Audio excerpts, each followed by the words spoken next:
Jackson Radio Show. Welcome back, everybody. Kevin Jackson here, fellow at the Robert J. Dole Institute of Politics in Lawrence, Kansas, attached to the University of Kansas. Anyway, glad you guys are here. I feel like having degrees in computer science, engineering, and math, electrical engineering, that I'm a pretty bright guy. Logic. We learned a lot about logic. Studied logisticians, people who look at things from an organized point of view. When you have to write a program for something, the first thing you have to have is logic. You have to understand, okay, what are we trying to do here? First program I ever wrote in college was for an elevator. So you have to think about it. Logically, you say, well, what does an elevator do? Well, it takes people up and down. Okay, that's step one. It must go up and down. It needs a counter and something that counts up and something that counts down. So I need a counter. I need a way to get you in there, right, into the elevator. I need an input, right? I need something to press, a button. That button says, hey, I'm waiting on the elevator. And I need one of those on every floor, right? It would be really cool if my elevator could adjust itself and say, you know what, I'm going to stay at floor, if it's a 5-floor elevator, I'm going to stay at floor 3. That way, I'm never going to be more than 2 floors from whoever I have to pick up. So it goes, it drops off at 5, it comes back to 3. If it goes, it drops off to 1, picks up whatever. Or it even has intelligence where it says, you know what, I know that between these hours and these hours, I'm going to need to be taking people up more, so I'm going to stay at floor 1 versus I'll stay at floor 5 when I know, or 3 when I'm taking people down. Things like that. You can adjust the algorithm, so to speak. So here's what I'm trying to say. I'm pretty bright, but I don't like it when people think I'm stupid. And the NFL believes I'm stupid. See, they believe that I'm going to fall for this notion that these young black multimillionaires, I call them thuglites, are really oppressed, and I'm going to fall for the idea that they need to, do their protest, and that protest has nothing to do with their love of the country. No, they love the country. I dare you to Google hatred of America, won't stand for the anthem, things like that. And watch how many black folks come up in your Google thing. I'm talking about professors. I hate America. There's a professor, I don't know if we've talked about her because we've talked about so much over the past few weeks, but she actually said that the flag was like toilet paper. I think we did talk about her, right? The flag is no more special to her than toilet paper. She's making a great living. She's living the dream. I say to these people, I was in a discussion with a Dr. Glover, I believe, or Grover, a lady who wrote to me and said, how can you say, Kevin, that black people grow up hating America? They're taught hate. I go, they are taught hate. And so I said, look, I don't have time to educate you, doctor, PhD. I said, but look around you. The president of the United States prior to Donald Trump was a black dude. What do we talk about? Nothing but race. White man's a boogeyman. He got to get you. Even if you got a black president, that don't mean anything. That ain't no progress. What? Really? That's not progress. How do you judge? Now, if you're questioning, Kevin, how could people say that the black president is in progress? Well, I would say to you, how can black people who are making millions of dollars take a knee and say, I'm oppressed? I have a run-in with police. I could be killed. And then in the very time that somebody says that, one of these black athletes hiding in a casino because shots were going off. This is Michael Bennett. He looked suspicious. He runs out of the casino. Cops detain him.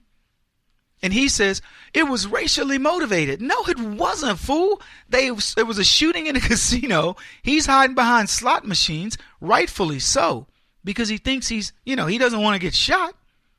And then he bolts out of the casino, rightfully so, and the cops rightfully went after him. And he thinks they should know who I am. Really?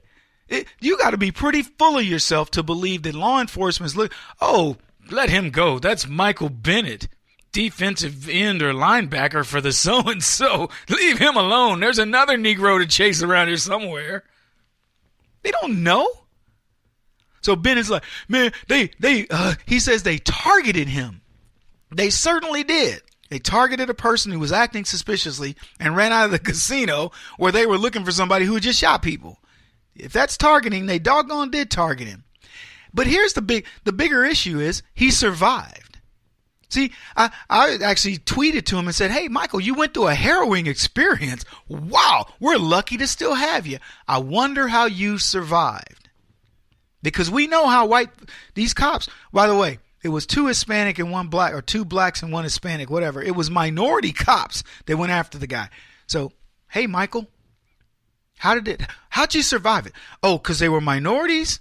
Or could it have been that you didn't resist? But then he comes on and he slams them. And even said they targeted him and all these other things. And when they got the police video, they went, whoa, hold on there, Kemosabe. Pump the brakes there, bro. None of that happened. They did it by the book. They did it the way they would do it for anybody, Michael. I don't understand why you want to take it personally. And every time I say stuff like this, you know what black folks say? Black leftists? Kevin, man, if you ever had a situation like this occur to you, I'm like, dude, you act like I live in a different world than you. You act like my blackness or what I say, they're going to, hold on a minute, there's Kevin Jackson. He speaks on our behalf. We'll let him get away. He can curse and not show his hands and reach for guns. Are you out of your freaking mind? No matter how much I say about this stuff, I have to act like I'm a thug. I have to put my hands up and do exactly what I say to everybody. But here's the difference. I'm not going to lie and tell you that I was targeted or the police did this. I'm going to cooperate. And I'll tell you, even people that don't like you, they like when you cooperate. They like, you know what? I may not like this dude. He may not have my politics. He may be, I can't tell you if I've been pulled over by a racist cop or not. But I'll tell you this. I have never had an experience with a cop where I went, he's a racist. I've had experiences with cops where I was like, he's a jerk. I had a cop write me a ticket. I was taking my grandmother somewhere. I was not speeding. And he wrote me a ticket for speeding. And he came up to me and he says, you know what you're doing? I said, no, I don't, in fact. He says, well, I caught you speeding. I said, officer, I can almost I said, you don't know me, but I can almost guarantee I wasn't speeding. He goes, how's that? I said, because my grandmother watches the speed limit on this car like the hawk. I have to drive the speed limit with her because she gets mad at me. So she's watching it like a hawk. And I know with her in the car, I just slow it down. I start driving like I'm driving Miss Daisy. He didn't buy it. Wrote me up for being like 4 miles per hour over the speed limit. And I wasn't, even though that was very slow in comparison to what I drive. I wasn't for. I was like, no problem. Give me my ticket. I'll take it. I'm not going to argue with you. I'll argue with you in court, which I did, by the way. Got the ticket dismissed. But almost to a person, they've been cordial, and I do what I'm told because I understand. They're like this situation in Las Vegas. It's a casino. It's after the Mayweather fight. People are hyped up. The cops here, shots have gone off. They're already looking, man. Look, I'm not telling you that you shouldn't run out of the casino if given the opportunity. But don't expect the cops to think something different. Put yourself in their circumstances and you'll say, you know what? I get it. But Bennett complained, they targeted me and all this. I'm going to sue. And then, I don't know if he said he's going to sue him, but I know he was all mad and making a big stink about it. My daughter can't go out and do this and do that. And then they get the video and they're like, none of this occurred. It was a blatant lie. See, that's what I don't like about the left. They're blatant liars. The situation in Puerto Rico, a cop called a radio station and said that there are mayors in towns that are not allowing food to be distributed because they want Donald Trump to look bad.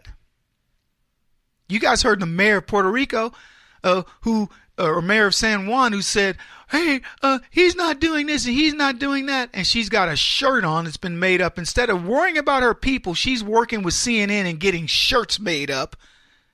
I mean, where'd she find the what they call it, the silk screener that could do that shirt on an island that's got no electricity, people starving, people are dying? Well, then how'd you get that shirt? Because maybe you could have saved somebody. Maybe you could have taken somebody some insulin. People are disingenuous liars to their core, but they want you to believe you're the bad guys. Anyway, I'm going to come back to the NFL stuff here in a bit. I'm covering some things because we're almost out of time, and I want to get these things in because you guys are probably, hey, Kevin, you don't talk about it. Look, I talk about a lot, but some of these subjects are important, and I'm going to spend more time on them. And this idea of trying to make people look bad because it gives you political clout or takes some away from them, as people starve to death and can't get good drinking water. And this lady, this mayor, is giving all these reasons why, Trump is having issues as she stands behind water. It was ridiculous. Anyway, we got to take a short break. I'm going to tell you why the NFL thinks you're stupid when we come back. Kevin Jackson on the Black Sphere Radio Network. Do you owe back taxes to the IRS or state? The secret to avoiding the IRS nightmare is to seek professional representation. My friends at Security Tax Associates provide the most cost-effective and ethical representation in the industry while helping to avoid seizures, levies, and wage garnishments. Security Tax Associates is here to ensure that the appropriate steps are taken to permanently eliminate any possibility of future tax burdens once and for all. For a free, no-obligation consultation, contact Security Tax Associates, 844-779-4177. That's 844-779-4177. 844-779-4177. Or visit them at securitytaxassociates.com.